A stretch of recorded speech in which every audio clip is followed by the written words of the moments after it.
Malakim Bet, Chapter 6.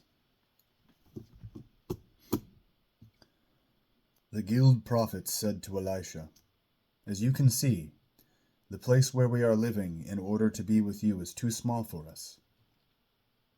Please allow us to go to the Yarden. Each of us will collect a log there, and will build a place there for us to live." He answered, "Go ahead." But one of them said, "Please, won't you come with us? Come with your servants?" He answered, "All right, I will."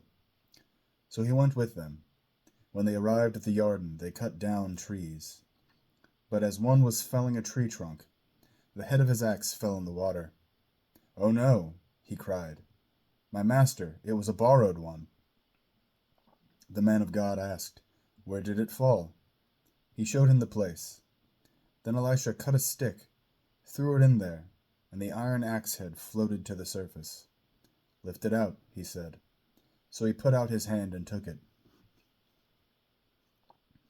Now the king of Aram went to war against Isra'el, and in consulting his servants, he said, "I'll set up my ambush camp in such and such place." The man of God sent this message to the king of Israel: "Be careful not to go past such and such a place, because Aram will attack there." So the king of Israel sent men to the place the man of God had told him and warned him about, and took special precautions there. This happened more than once or twice, and it greatly upset the king of Aram. He called his servants and said to them, "Tell me which of you is betraying us to the king of Israel." One of his servants replied, "It's not that, my lord, king.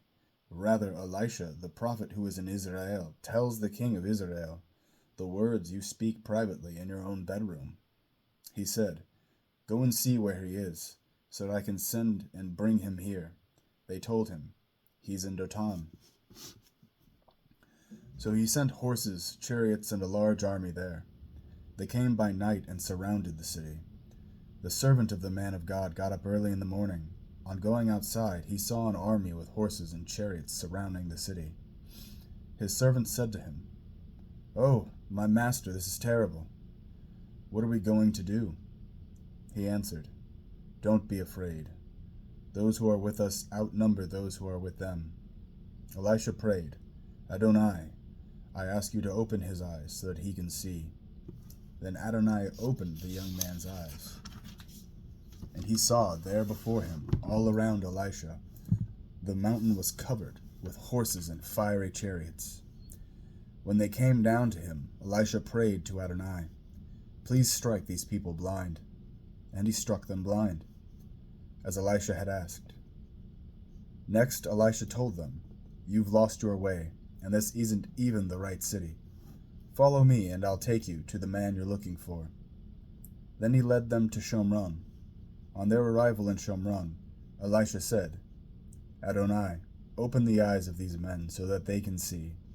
Adonai opened their eyes, and they saw where they were in the middle of Shomron. When the king of Israel saw them, he asked Elisha, "My father, should I attack them? Should I attack them?" He answered, "Don't attack them. You wouldn't even attack prisoners you had captured with your own sword and bow, would you?